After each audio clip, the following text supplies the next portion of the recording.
So it's the ah, wide open mouth, ah, oh, and then let that vibrate. Get a few more. Inhale. Exhale it out. Ah.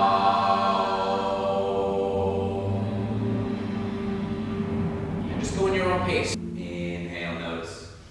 Exhale it out.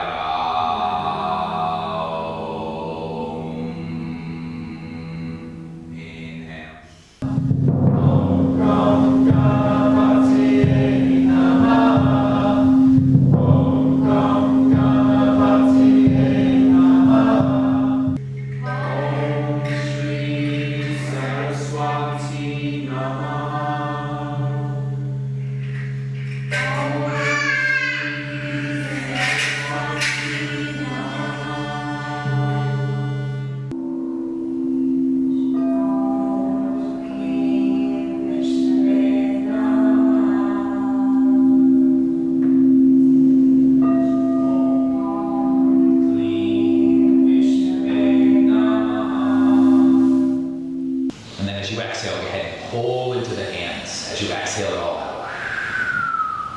Inhale, release. Exhale. Feel the energy. So if you notice it in your hands, you notice that you can bring this in and you could shoot it up in the same way that you do that skull shining breath, right? That upward energy. And what that gives you is that confidence, right? Our shoulders are back. The chest is out. You feel that superhero power. So in the root chakra, it's the earth element. So you start from the ground. And the next element up and moving up into the sacral chakra is now water. It's fluid. It's fluid movement. The reason 108 beats are used is directly tied to the number of energy channels, nadis, surrounding the spiritual heart in the subtle bodies. That's what we're talking about. It's the energy fields. It's not our physical body, it's the subtle body.